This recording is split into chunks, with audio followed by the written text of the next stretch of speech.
शाही इमाम का आ गया फरमान। इस्लाम में औरत की आवाज भी औरत है, इसलिए मैं इसका सख्त मुखालिफ हूँ।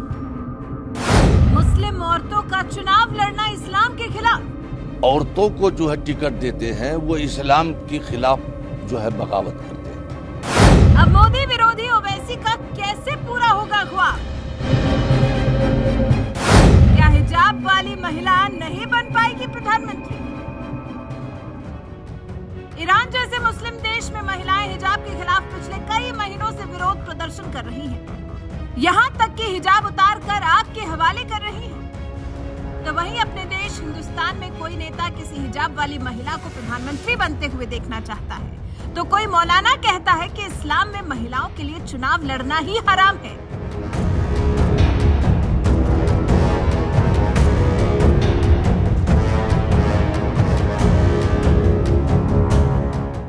ये इस्लाम के खिलाफ विद्रोह जैसा है और इससे मजहब कमजोर होता है।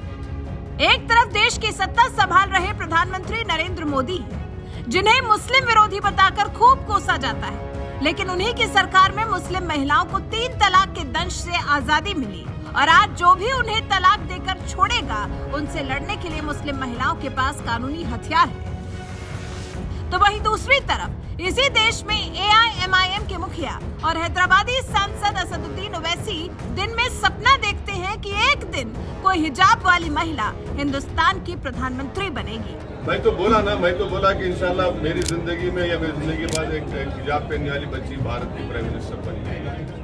ओवैसी ने बयान उस वक्त दिया था जब देश में हिजाब पहनकर स्कूल कॉलेज में जाने को लेकर बवाल मचा हुआ था। इसी दौरान ओवैसी ने किसी महिला को प्रधानमंत्री बनते हुए देखने की बजाय हिजाब वाली महिला को प्रधानमंत्री बनते देखने की बात की थी। यानी हिजाब की बात करते हुए ओवैसी ने यह भी बता दिया था कि वो महिला मुस्लिम ही होगी जो देश की कमान संभालेगी। लेकिन लगता है ओवैसी का ये सपना कभी पूरा नहीं होगा, क्योंकि इस्लाम में तो किसी महिला का चुनाव लड़ना भी और ये कदम इस्लाम के खिलाफ विद्रोह जैसा होगा। ये बात हम नहीं कह रहे, अहमदाबाद में जामा मस्जिद के शाही इमाम शब्बीर अहमद सिद्दीकी ने कही है, जो साफ तौर पर कहते हैं कि औरतों को मस्जिद में आने से रोका गया क्योंकि इस्लाम में उनकी एक निश्चित जगह है। इसलिए जो कोई भी औरतों को टिकट देते हैं वो इस्लाम के खिलाफ बगावत करते हैं। मर्द नहीं है क्या जो आप औरतों को ला रहे हैं? इससे हमारा मजहब कमजोर होगा। देखिए, इस्लाम की बात अगर आपने लाई है तो मैं आपको एक बात बताऊं। अभी आपने देखा नमाज पढ़ रहे हैं, एक भी औरत नजर आई? और इस्लाम में सबसे ज़्यादा अहमियत जो है नमाज को। तो अगर औरतों का इस तरह से लोगों के सामने आना इस्लाम में जायज़ होता तो उनको मस्जिद से नहीं रोका जाता। मस्जिद से रोक दिया गया क्यों? औरत का इस्लाम में एक मकाम है, समझ गए आप? तो इसलिए जो कोई भी औरतों को जो है टिकट देते हैं वो इस्लाम के खिलाफ जो है बगावत करते हैं, समझ गया? इस्लाम के खिलाफ उनका ये अमल है। आपको मर्द नहीं है कि आप औरतों को ला रहे हैं। इससे हमारा मजहब कमज़ोर होगा। कमज़ोर इसलिए होगा कि देखिए, कल चल के कर्नाटक में हिजाब का मसला चला, उस पर काफ़ी हंगामा हुआ है ना। अब जाहिर बात है कि अगर आप अपनी औरतों को MLA काउंसिलर ये वो बनाएंगे बिला मजबूरी, तो फिर उससे क्या होगा?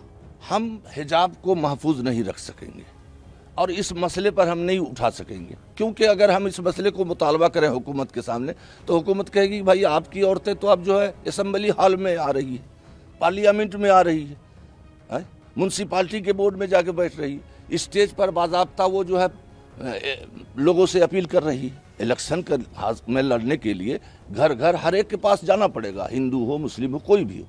और इस्लाम में औरत की आवाज़ भी औरत है, इसलिए मैं इसका सख्त मुखालिफ हूँ। आपको लड़ना है, आप मर्द हैं, मर्द को दीजिए ना भाई।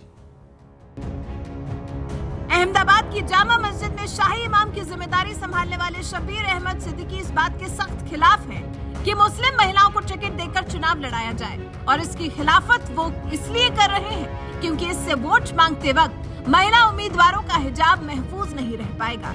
यानी यहाँ भी मुद्दा कहीं न कहीं हिजाब का ही है, जिसकी वजह से औरतों के चुनाव लड़ने को शाही इमाम इस्लाम के खिलाफ बता रहे हैं। और अगर वाकई ऐसा है तो फिर हिजाब वाली कोई महिला इस देश की प्रधानमंत्री कैसे बन पाएगी? फिर ओवैसी के सपने का क्या होगा जो किसी हिजाब वाली महिला को देश का प्रधानमंत्री बनते देखना चाहते हैं? क्योंकि जब कोई मुस्लिम महिला चुनाव ही नहीं लड़ेगी, राजनीति में नहीं आएगी, तो भला वो प्रधानमंत्री कैसे बनेगी? बहरहाल, वैसे आपको क्या लगता है, जिस तरह से शाही इमाम ने मुस्लिम महिलाओं के चुनाव लड़ने को ही इस्लाम के खिलाफ बता दिया है, उसके बाद क्या ओवैसी का सपना पूरा हो पाएगा? क्या कभी कोई हिजाब वाली महिला भारत की प्रधानमंत्री बन पाएगी? अपनी राय हमें कमेंट कर जरूर बताएं। साथ ही शाही इमाम शब्बीर अहमद सिद्दीकी ने और क्या कुछ कहा, आइए आपको सुनाते हैं। हाँ, अगर ऐसा कोई हमारे देश का कानून होता कि औरतें ही उस सीट से लड़ सकती हैं, तो वहाँ एक मजबूरी थी, आप कह सकते थे कि भाई मजबूरी है, लेकिन यहाँ तो कोई मजबूरी नहीं है। अब देखिए, मैं एक बात बताऊँ, मेरा जहाँ तक जहन कह रहा है कि औरतों को ये टिकट इसलिए दे रहे हैं, या लड़कियों को, जैसा कि मैंने देखा दिल्ली के बल्दियाती इलेक्शन में, म्यूनसिपाल्टी का जो इलेक्शन है, लड़कियों को ज़्यादा आगे ला रहे हैं। अब मेरा ख्याल ये है कि इनका मकसद है कि भाई आजकल औरतों की ज़्यादा चलती है कि नहीं चलती है, तो अगर औरतों को जो है ले लो कब्जे में, तो पूरा परिवार जो है कब्जे में आ जाएगा। इसके सिवा तो कोई मैं मकसद नहीं समझता। आपको क्या लग रहा है कि ओवैसी साहब ने किस तरह से खड़े करके एक कौम के साथ रह के ये वोट डिस्ट्रीब्यूशन या वोट बंटवारा की जो आपने बात की, क्या? देखिए, वोट तो बढ़ता है, बढ़ता रहेगा, उसको कोई रोक नहीं सकता। और ये नहीं कि सिर्फ मुसलमान में, हर जाति में वोट बढ़ता है। अभी आप देख लीजिए, हमारे यहाँ ज़िमनी इलेक्शन बिहार में मैं देख रहा हूँ, जैसा कि मीडिया से खबर मिल रही है, हर जाति के लोग बटे हुए हैं। यादव भी बटे हैं, राजपूत भी बटे हैं, ब्राह्मण भी बटे हैं, मुसलमान भी बटे हैं, सब बटे। ऐसे ही मैं समझता हूँ गुजरात में भी बढ़ता है। ऐसा नहीं कि एक जाति का लोग जो है टोटल वोट एक ही पार्टी को दे, हर जाति के लोग थोड़ा बहुत बढ़ते हैं। तो ये सब तो खैर एक बहाना है, समझ गया। हाँ, मुझे तकलीफ इस बात से हुई कि भाई आपके फेल से, आपके कैरेक्टर से अगर कोई जमात दो हिस्से में बट जाती है और झगड़े की नौबत आ जाती है, तो मैं ऐसी सियासत को गंदी सियासत समझता हूँ। जैसे कि छिपावट को लें कि भाई ये छिपा जमात जो है, ये आपस में बड़े मेल मिलाप मोहब्बत से रहते थे, और इसका एक मिसाल पेश की जाती थी शहर में। लेकिन मैं 2 रोज से सुन रहा हूँ कि वहाँ आपस में ही लड़ रहे हैं, मुकदमाबाजी की नौबत आ गई। ये क्या है भाई? मैं सब कौम से अपील करता हूँ, हिंदू और मुसलमान हो, कि भाई आपको वोट जिसको देना है दो। अच्छाई भलाई आप खुद समझते हैं, कहने की ज़रूरत नहीं है। और मैं तो यही कहूँगा कि भाई ऐसी पार्टी को वोट मत दो जो सिर्फ और सिर्फ वोट को लेकर के और ज़ाय करने वाला है। तो आप ऐसी पार्टी को वोट दो जो पार्टी जीतने वाली हो, ऐसे लीडर को वोट दो जो लीडर जीतने वाला हो, और उसको कामयाब करो, तो वो आपकी कुछ न कुछ खिदमत कर सकेगा। और अभी तो देखिए, गुजरात में हर जाति के लोगों को हक देने की बात कही गई है, तो क्यों नहीं हम इस मौका से फ़ायदा उठाएं और हर समाज के, हर जाति के लोग उसमें हिस्सेदार बने। कहीं न कहीं इस तरह से वोट बंटवारा हो जाएगा तो कहीं एक कौम का संगठन होना, उसकी आवाज़ कहीं न कहीं। देखिए, संगठन जहाँ तक कहते हैं, आप जाहिर में तो संगठन कर लेंगे, लेकिन जब बटन दबाने जाएंगे तो वहाँ कौन देखता है संगठन है कि क्या है, समझ गया। तो मेरी पूरी उम्मीद है कि लोग संगठन के साथ ही वोट डालेंगे। अच्छा बुरा सब समझते हैं, ये दुनिया है। अब ये देख कर के भाई फलां के सभा में इतने लोग आए, फलां के जुलूस में इतने लोग आए, मैं इसको नहीं मानता, समझ गया। आप देखिए यूपी में कितने लोग जमा होते थे ओवैसी की, इसमें क्या हुआ?